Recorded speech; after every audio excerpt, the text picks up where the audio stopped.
Direct from historic downtown Orange, California, it's time for the Bob Gurr Show.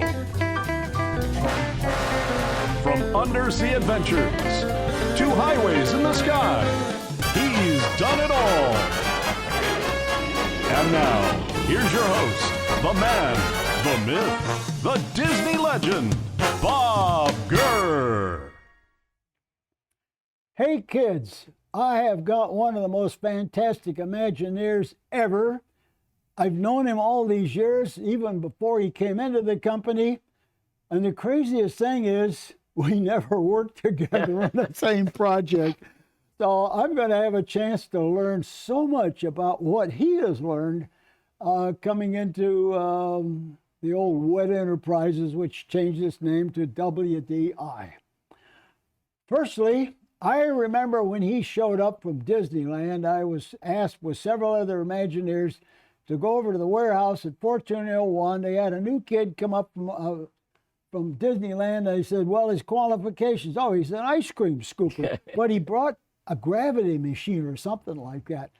I listened to him for 2 minutes, and I told one of our guys, I says, hire this kid, he's going to bug you till we do. And I walked off, and I walked right out of your presentation. Yes. So I gave him my vote in 2 minutes, just like that. And now here we are, a bunch of old friends and never co-workers, oddly enough. Tony Baxter. Everybody knows who Tony Baxter is. I think amongst his credits, he probably has more fans interested in whatever he's got to say than any other Imagineer I know. And I am fascinated to hear him right here on my couch. And my first question to him is, my observation to you, sir, is that Walt Disney had certain characteristics about how stories should be told, and with very strong opinions why. Mm-hmm. After Walt's passing, he left ice cream in order to absorb more characteristics of Walt and the importance of storytelling and why you must do it a certain way than any other Imagineer I have ever met. So this is my golden opportunity to ask you questions about, I'd really like to have you tell me all you know about what you learned from Walt, even though he wasn't there when you were there. And it's somehow you've absorbed it so much into the lessons of when you do an attraction or guide people doing attractions and details, you could express to them literally the things that Walt had in his mind as he would approach attractions. So I want you to tell me all about that, and I'm just going to sit back and listen. Well, first of all, here we are in my hometown area. I grew up about a mile from where we are right now. It's bike riding distance to Disneyland, so that's a nice thing when you're, between the ages of 9 and 16, as I was at that time before I got the job. So living in the shadows, seeing Walt on TV every week, loving the whole idea of these creations at the park as well as the films. But we had enough of a backyard, it was an old orange grove, that I could build rides. I had my own Nature's Wonderland. I had an underground cavern thing that I'd carved out. So, and in the garage we do blacklight, rides on the upside down lawnmower. I'd push kids around on a lawnmower past the black lights that I bought at Disneyland. But I think what you're getting at is something that I'll start in the middle and then I'll backtrack a little bit. When I got to Imagineering, it was really quick for me to understand that a lot of the people there that I worked with were hired to support Walt. And so they're amazing in all the skills of illustration, engineering, whatnot. But what Walt only allowed himself to do was come up with ideas. And it also became clear to me that anybody stepping in there and saying, well, I'm here, I'm the new idea person, was going to be right out the door, because that was a hallowed role that they reserved for Walt, and they were trying to do it in a consensus way now. Like, if we can get everyone together in a room and maybe we'll compromise and come up with something. And what you get is compromise. Yeah. And I was beginning to see that. And again, going back to the image of Walt Disney on television and to a degree in real life is sort of like a great composer, I think like John Williams, who can't play necessarily any of the instruments, but he knows how to hire the best harp player and bassoon player and whatever to come up with these scores that are beyond reproach, from Star Wars, Indiana Jones, Harry Potter. And I think Walt was that way. He was really good at conceptualizing what he wanted. And then, even if it was a mediocre idea, if you have a team that's fantastic, you can push it to the point where it's extraordinary, just based on the skill sets of everybody that contributes to it. So I arrived there. I was very lucky to get to work with Claude Coates, who I think, having a mentor, there was various people that were considered leaders in the creativity back in 1970 when I started there. Mark Davis being one, Claude being another. There was 3 or 4 more. But Claude, you worked with Claude, you didn't work for Claude. And I think in terms of mentoring, it's a two-way street. And Claude was, I could see right away, eager to understand the things I learned at Disneyland and what I could bring to the table. And of course, I was learning from one of the greatest background artists that the studio ever had, as well as one of the great ride designers. So it was a perfect match for me. I found I was frustrated working with others who might say, you're working for them. So here's an assignment, bring it back exactly as the assignment. Claude would say, why don't you take that to your area and play with it? See what you come up with. And when you think you've got something, bring it back. So that was a springboard. And then I think where things changed for me, coming back from Claude allowing me to go to Florida, and I assisted Dave Burkhart, who is his #2 on the 20,000 Leagues submarine voyage. And I had worked with Claude on Snow White, so I was lead on that. And I also ended up going over to Rolly Crump had done the Toad ride, my little friend. Yes. Excuse me. And one of the problems they had in the Toad ride was the whole exterior in the middle, it was a town square, was painted to look like broad daylight. Well, black light needs to be black. And so they said, it's not working, and everyone's gone home. You're the last Imagineer here, with Leota Toombs. And Leota helped me a lot on this one. But we went in there and we looked at it. I said, what are we going to do? I said, we're going to have to paint the sky out black and then relight all the buildings. So you really have to repaint to look like they were glowing from either internal lighting or street lights. So we did a little sample, and management came in and they could see, they didn't like what they saw because they realized we're going to have to paint the whole thing over again because this works, this doesn't. So, but it kind of moved me into for being only 22 or 23, whatever I was at that time, I was insecure in a degree, but this gave me a little bit of confidence because everybody said, you nailed it, that's what was wrong. And I realized it was pretty easy for me to see that that was wrong, but they didn't. They didn't know why it wasn't working. So I came back from that Florida assignment, and it was a time of musical chairs where there aren't going to be many chairs left until we find out whether this park in Florida is working.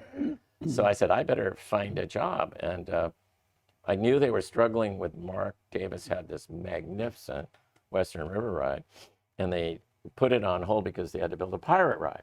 Because the #1 complaint down there was Florida did not have pirates, and Pirates was the best ride Disneyland had. So don't go to Florida so they had to build a pirate ride. So I came up with, how could I take the Western River ride building that had a little runaway train, how could I break that train off and create a project out in front of it that would be, it wouldn't end the Western River ride, we could still build that, but we could get this going, and its budget was down at a level they could afford.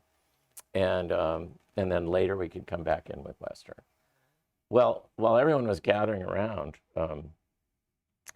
I saw them looking at it, and there wasn't like, yeah, now do this or do that. It was sort of like, well, what do you think would be inside of it if we did that? What would you see?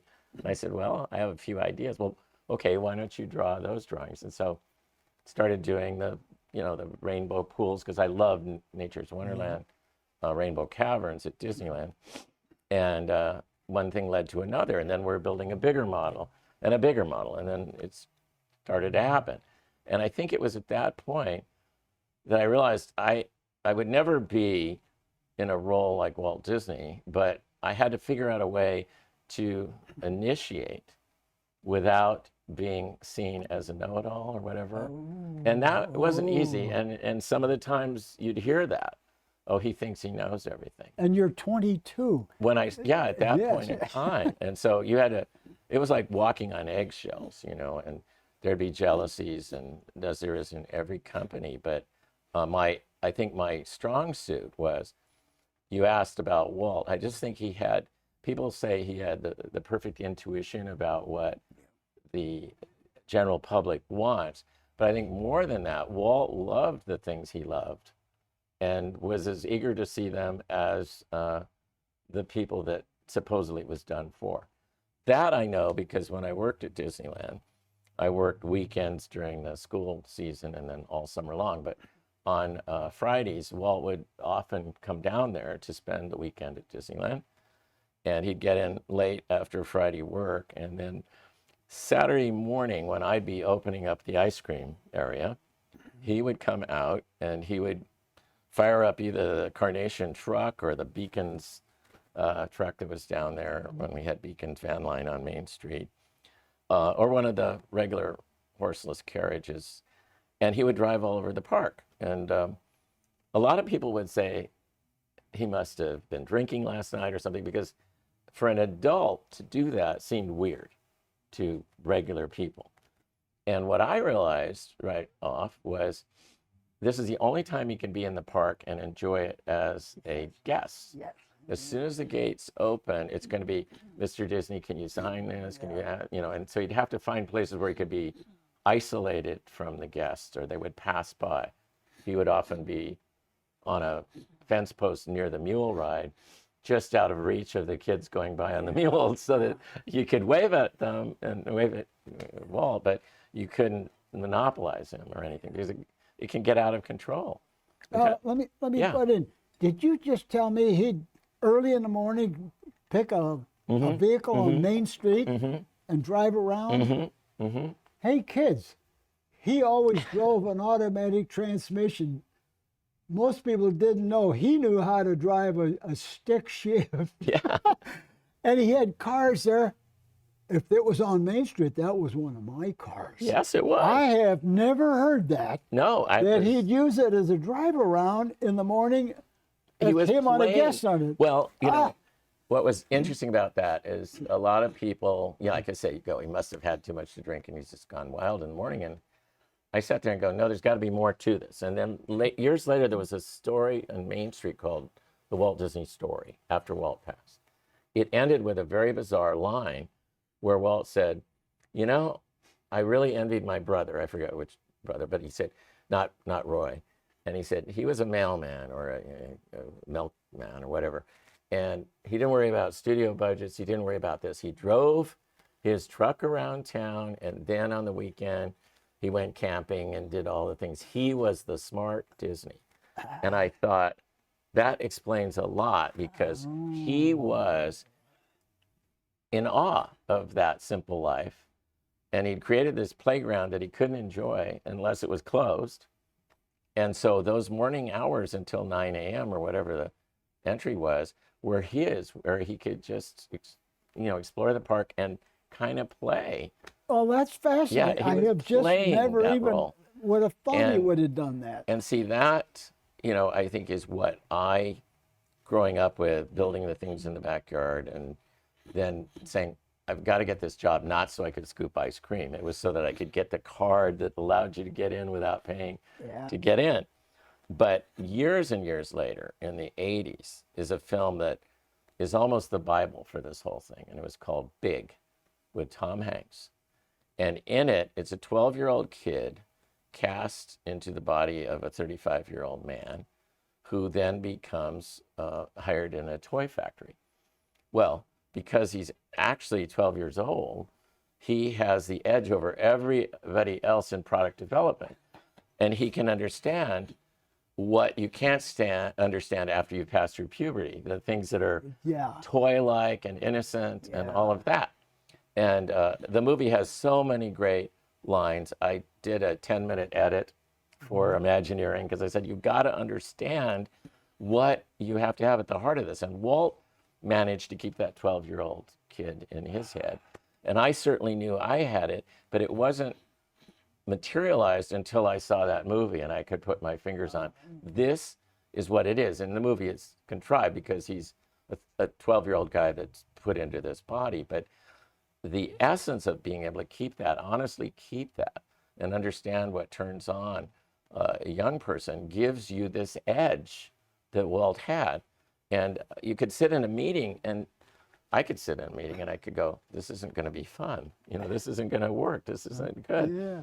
And in the movie, Tom Hanks raises his hand and says, I don't get it. What's fun about that?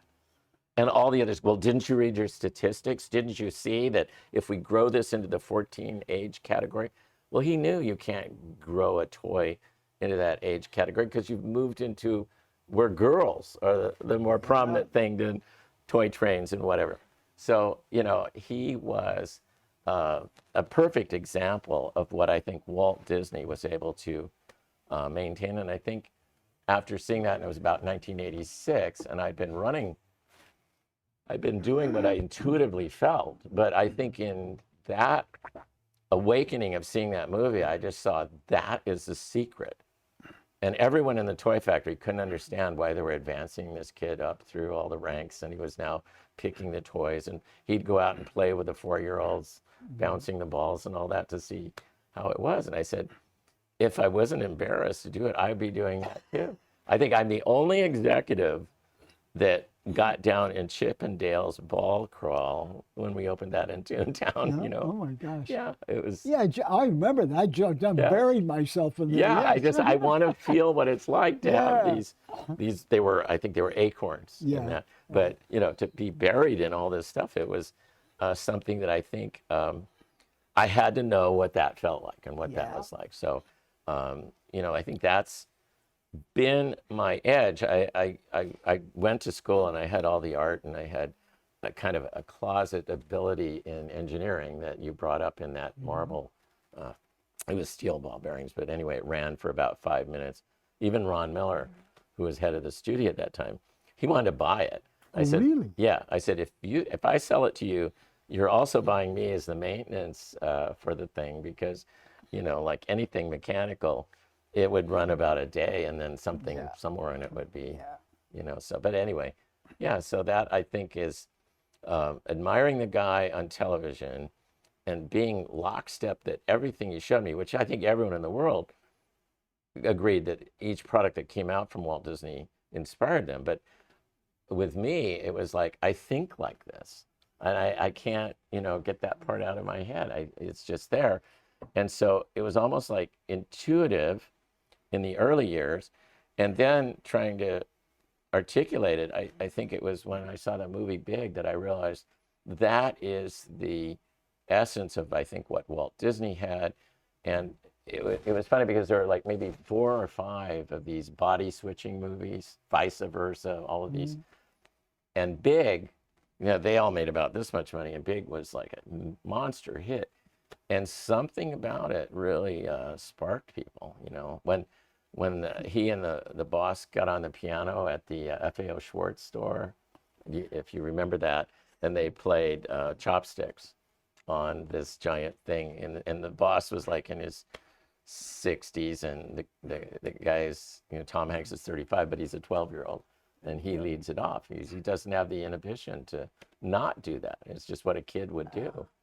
Yeah, the inhibition to not do something like that. Yeah. That just rang a bell with me because, as you know, we do these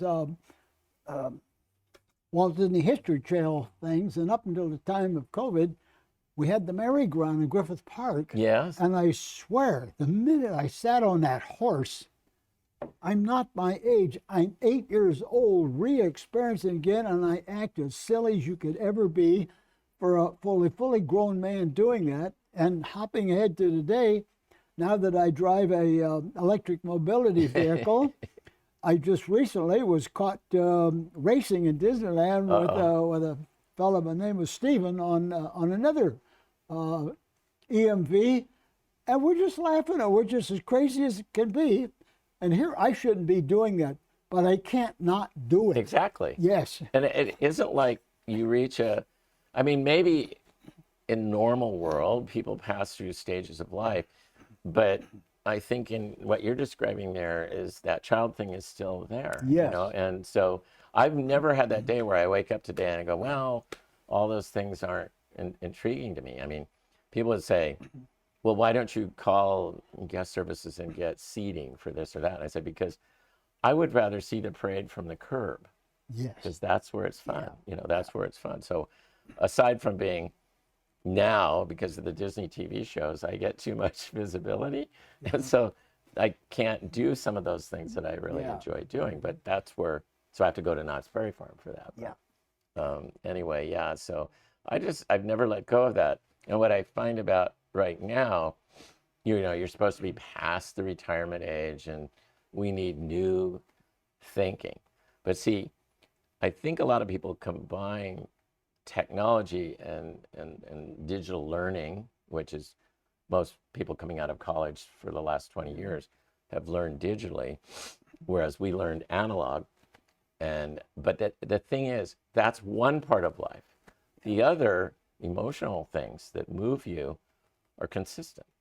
And I think what you've got to be careful of in falling in love with the digital tools is that you lose sight of what is it that motivated you emotionally, and those are constant. And the good attractions and the good movies that come out move people emotionally.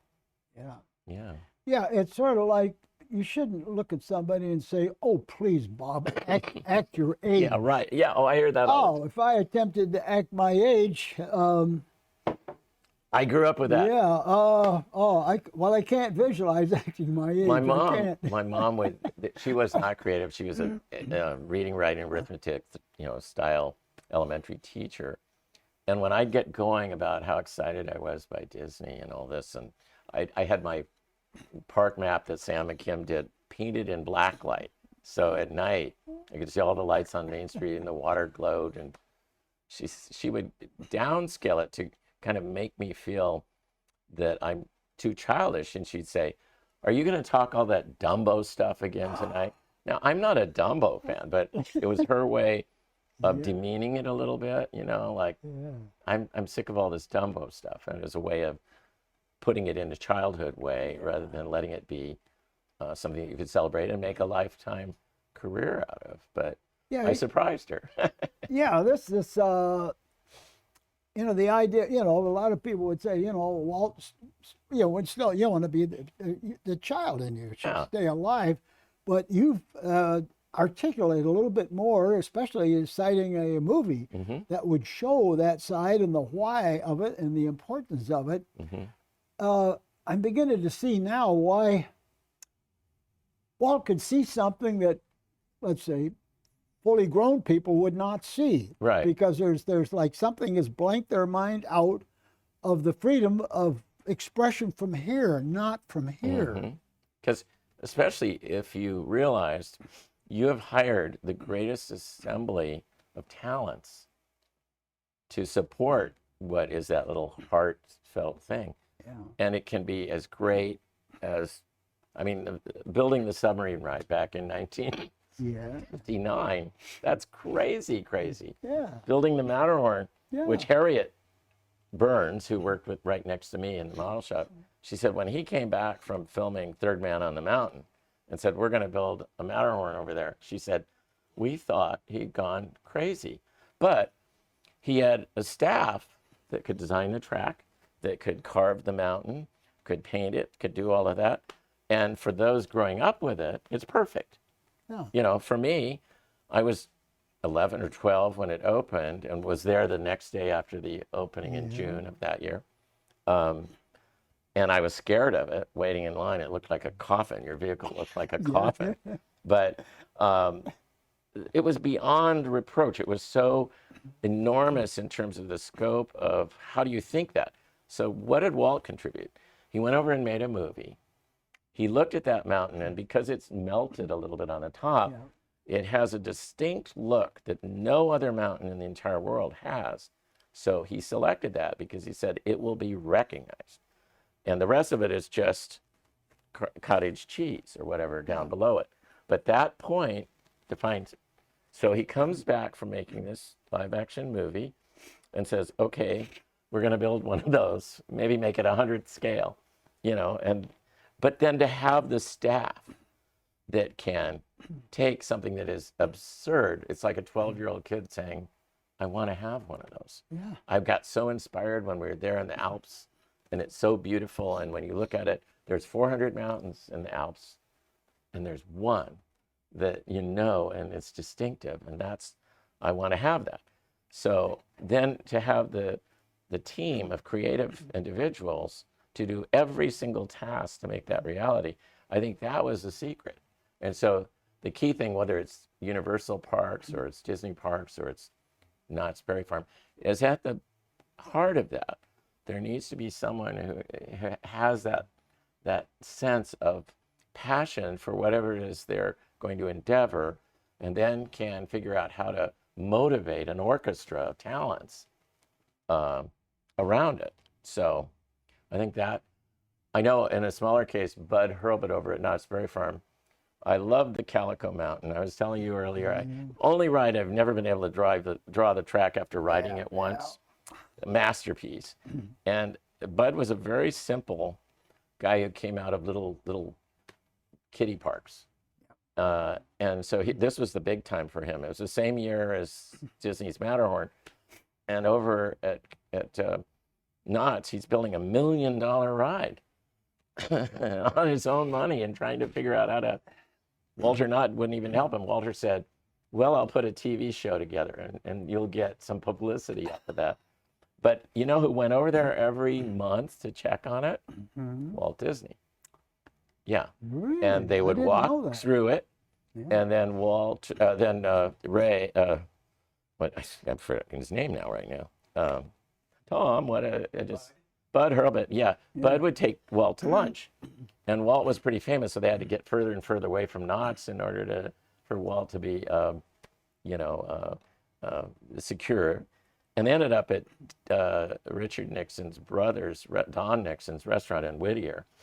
And so Walt never to miss a thing. It was funny because he had his bean soup, which he loved, and then Bud would say he would wipe the bowl clean, so there wasn't even a speck of the chili sauce on the bowl. And then Don Nixon came over because this is a big deal to have Walt in your restaurant. Yeah. And he says, Don, you think you could get your brother to open my monorail I've got coming up in another few months? Oh, I never knew how he did that. The most famous photo taken was because Bud Hurlbut took Walt Disney to Don Nixon's restaurant in Whittier, and Don called his brother and said, you need to do this. So, yeah. Wow.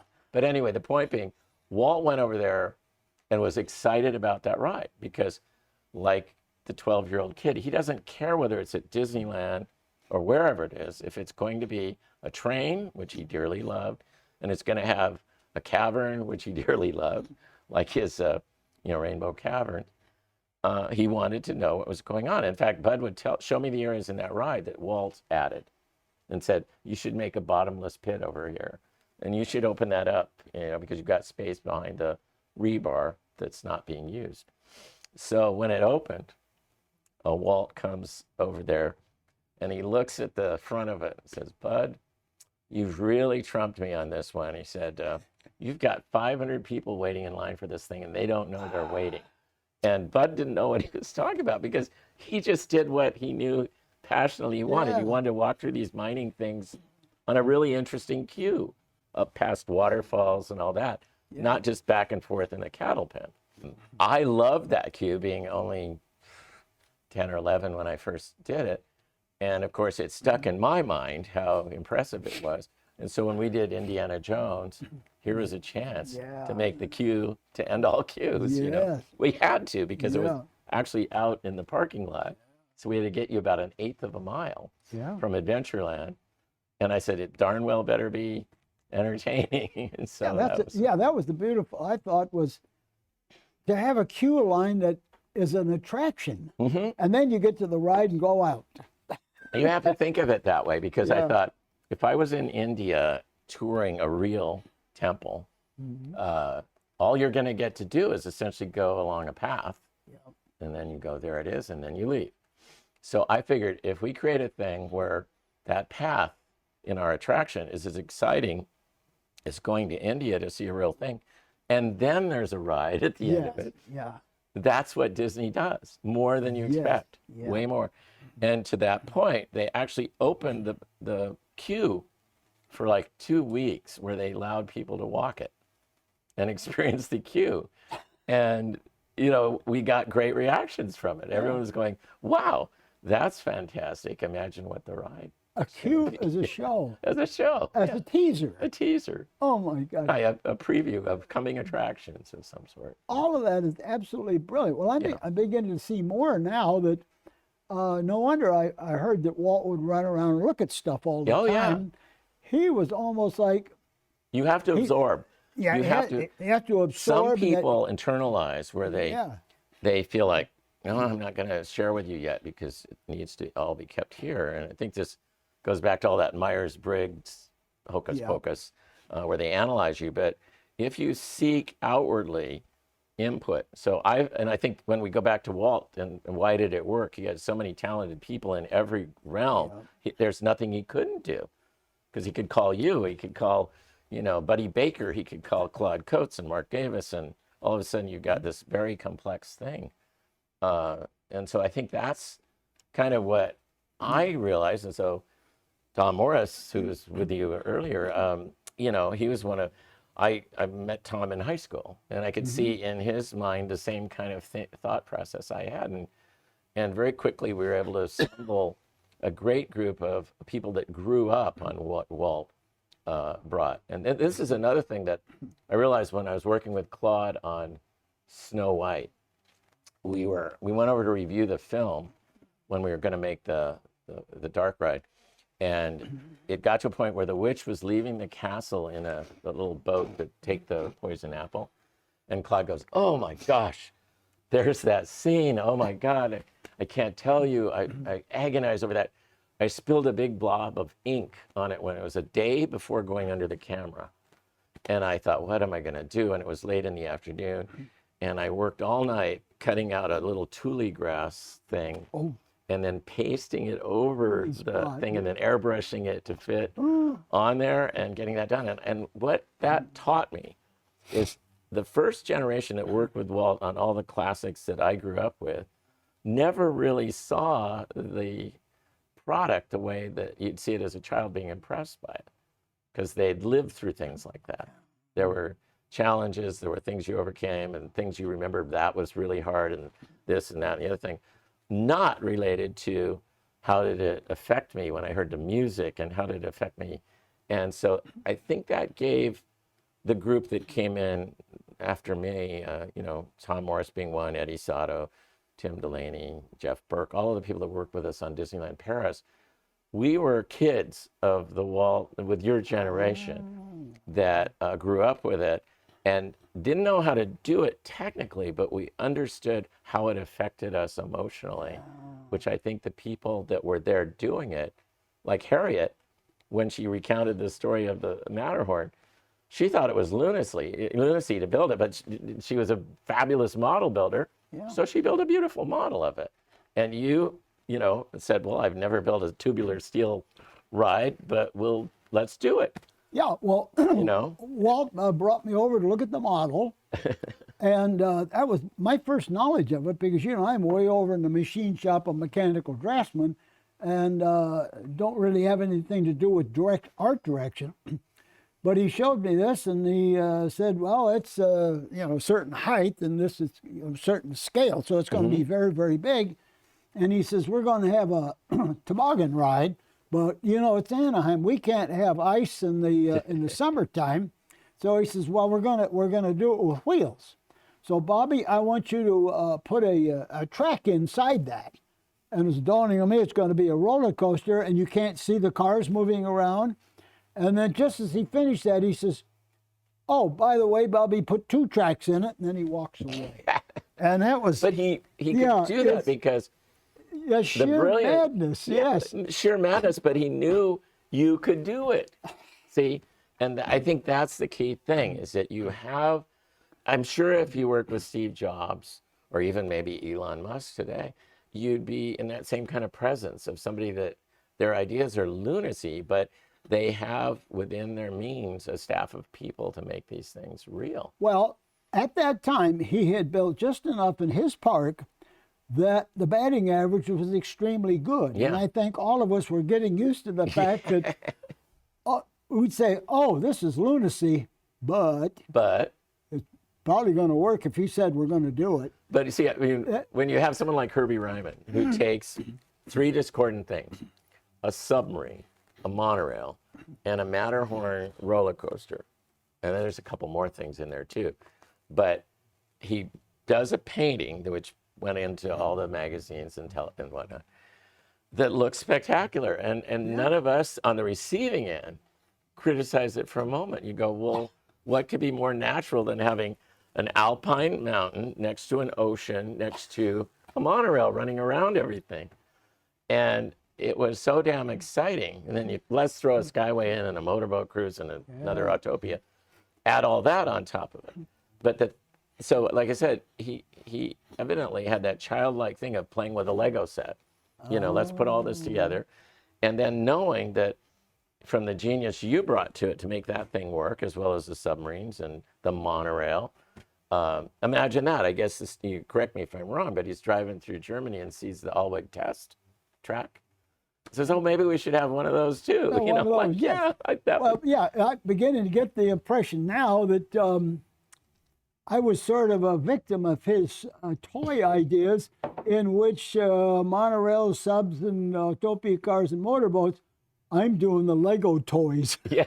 Right. I never saw it that way. Oh my gosh. Well, for me, it was erector sets.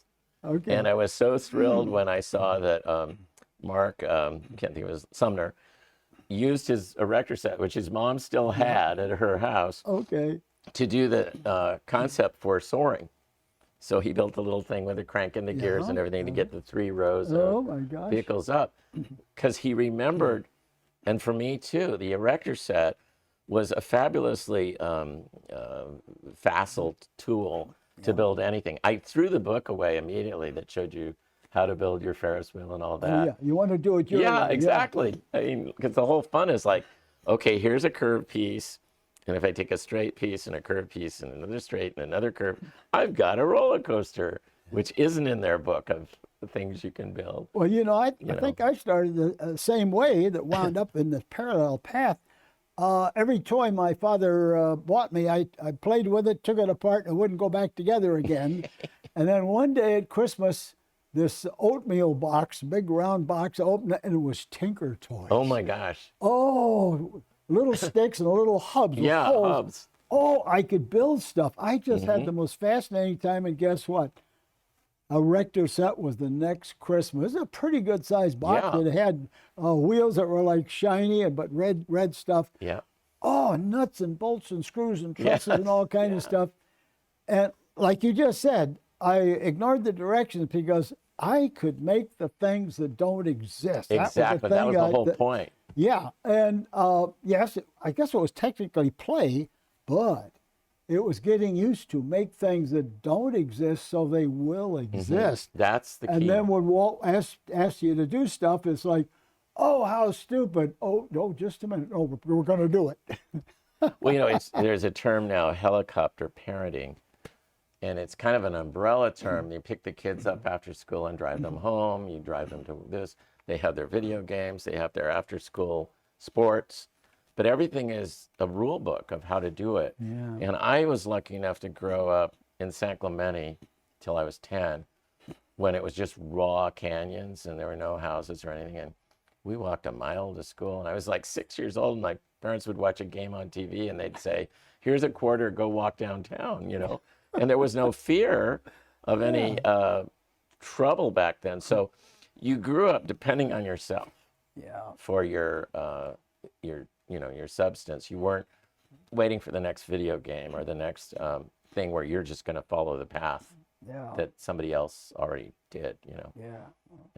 How did you learn to speak as a young man, freshly off the street in a way, and convince others that you could work with them, and at the same time steer the ideas in the directions that you were picking up from the previous Walt to you? You have to have whatever it is. It's the key.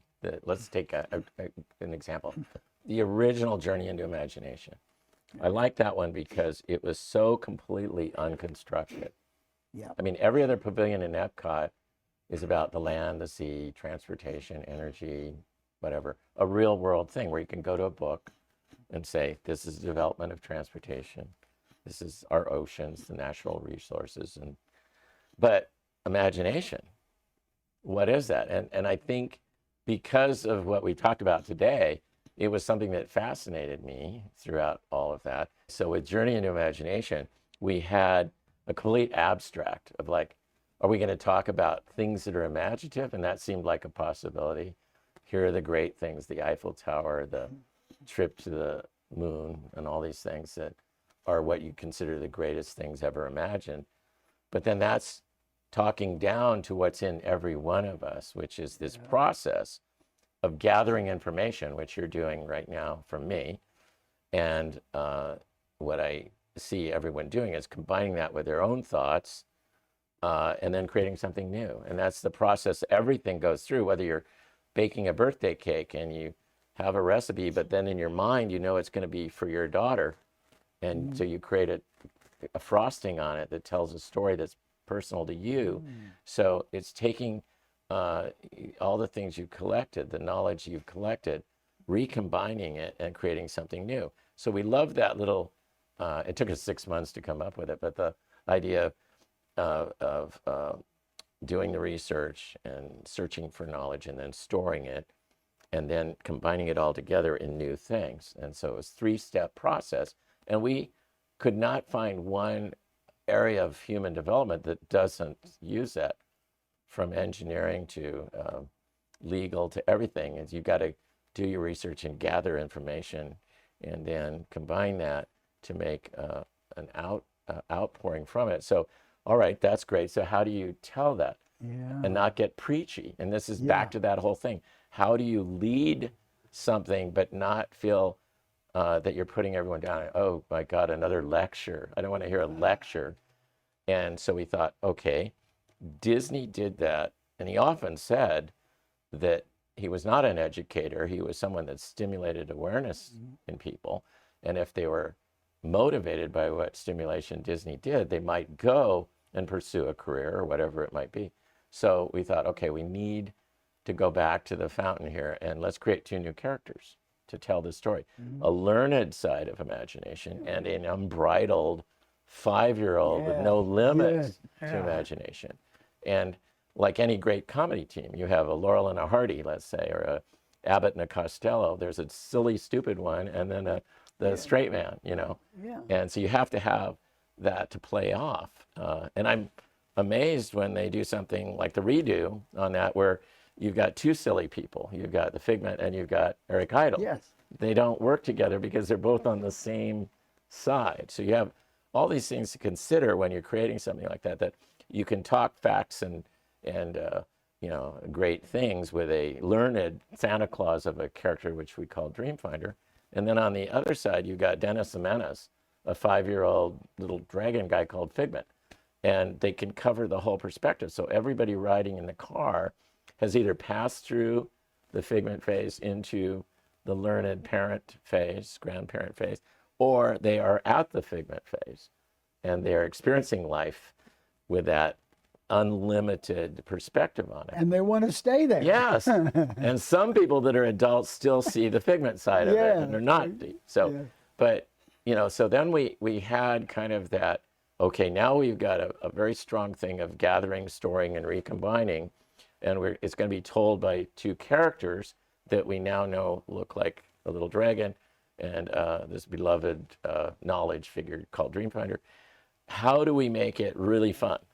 And I thought back to my childhood when in the tiki room, and I went, we need it's a small world, spoonful of sugar. So I called, Marty said, you can have anyone you want. I said, I want the Sherman Brothers. And he said, wow, they haven't done anything for a long while. I said, I just have a feeling that this is something. And when they wrote One Little Spark, which became an earworm, I said to Richard, we are still friends. He's right about your age now, and a little older, I think. Yeah. Right? We still get together occasionally. And I said to Richard, everyone wants a hit.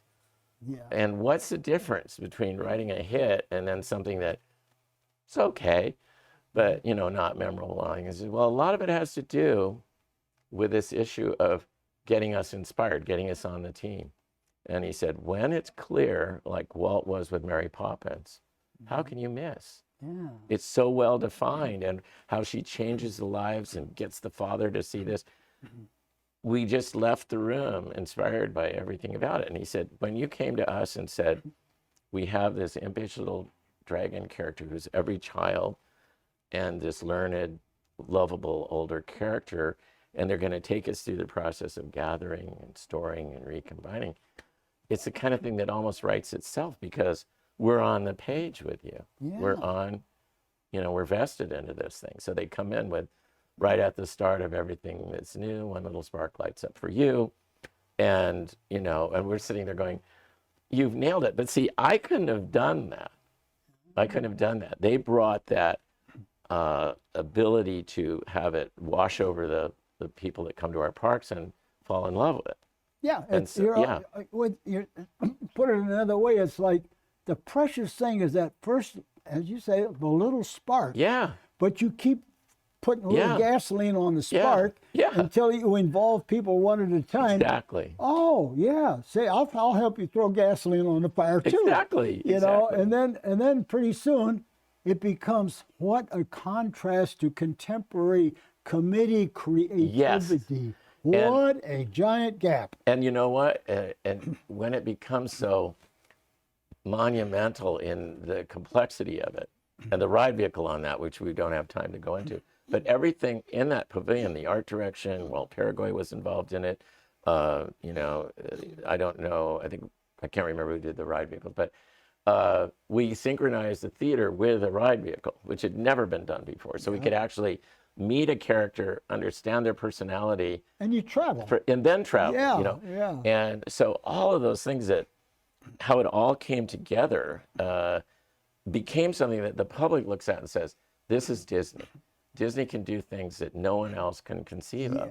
And they're right. No one person could conceive of it. Yeah. It's only comes about when wonderful things compose into something that's bigger than each one of those persons, into something that is corporate, but not in the bad sense of corporate. Yeah. It's like almost like, I think back in religion, the guiding force of the medieval and period that we look at with the great cathedrals of Europe, you got hundreds of people working towards one goal, to celebrate, this sense of religion in these great edifices that are even today awe-inspiring. And you go, how could one person do it? Well, they couldn't. The Gaudi church is still under construction 100 years later. Yeah. And it's one person having an idea and then getting everyone on board, not just on board, but also, I think, in love with the idea.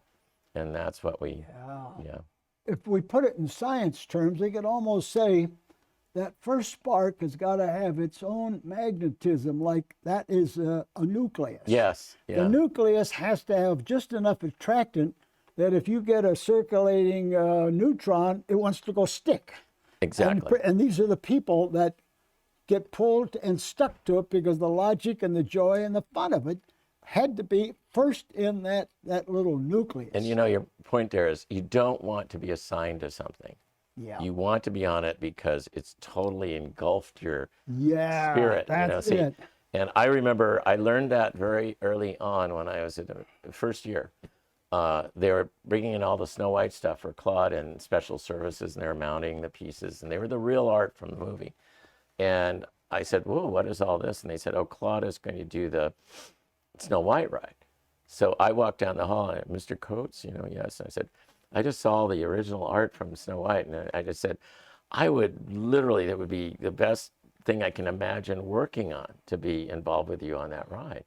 And I was sincere about it. Yeah. Because I thought a blacklight ride, and it's Snow White, the first Disney feature film, and Claude Coates, who I love working with.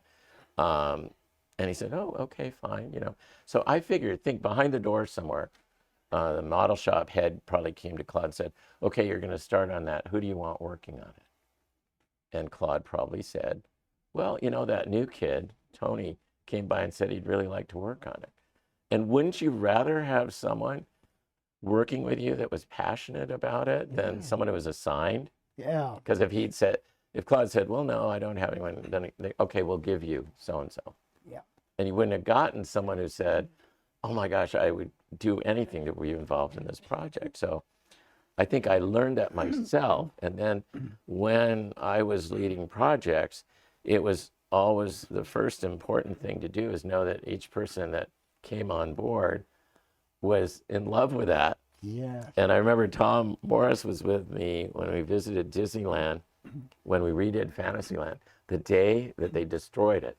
They literally came in with dozers and knocked down Walt Disney's Fantasyland. Yes. And Tom and I walked in there over all the dirt piles and everything. And it was about 6 o'clock at night, and the trigger to turn on all the little popcorn lights on all the facades turned on, but they were not on the facades. They were hanging in threads, you know, and these lights came on all the ruined facades and everything. And I looked at Tom and I just said, what have we done? And the onus of now having to come back with something that has as many dreams for future kids as the 25 years of kids that grew up with what just was knocked to the ground. That was really scary. That was the one time I really had to deal in my head with the immensity of what, because if you let yourself get carried away with that, you could get paralysis and not do anything because you'd be terrified. And that was a terrifying moment, but we were both there for each other. And I think we came out of it saying, but you know what we're going to do? It's going to be so much better. And we thought about it from everything, even like the simplest things like track. I said, all right, even if the ride isn't better, let's make the track 25% longer on every single ride. So right away, you've got one check mark that's pretty easy to do. So they're all 25% longer. And then you just went through each thing. We had Ken Anderson, who'd worked with Walt on Storybook Land and some of the original dark rides. And he came in and worked with us. So we knew we had some historical context with why did they do it in a cheap manner. They had no money. And what would they have maybe done if they'd had the money? So you begin building on all those things to guarantee that what you're going to come up with won't have to suffer from the fear of like, what have we done? You know? But I know other people will go in and do that. And I think what is hard for me to understand is when you're taking something out that's really has an audience that's, you know, and I'm not against that. And we took out Adventure Through Inner Space and put in Star Tours. And I feel it's a much better attraction. But I see things where you go, that's not as good as what they took out. How did they get to the point without the confidence and the emotional center and the team of people around them to let that happen? That's where I think you got to be really, really careful. Yeah, you're kind of talking about the now drifting into the future. Yeah, it's kind of an awkward set of thoughts, but you remember Walt very early on said, well, Disneyland will never be finished. In one way, that's exciting and terrifying all at the same time. And I notice as the comments that guests make over a great number of years, there's something very unique.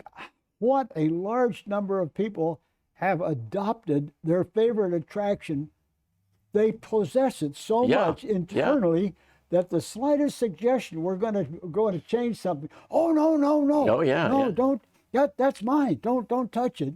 And then there's another set of people that they see the world a little bit different. They says, "Oh, thank God they're going to take that boring thing out. Oh, it'll be neat to see something new."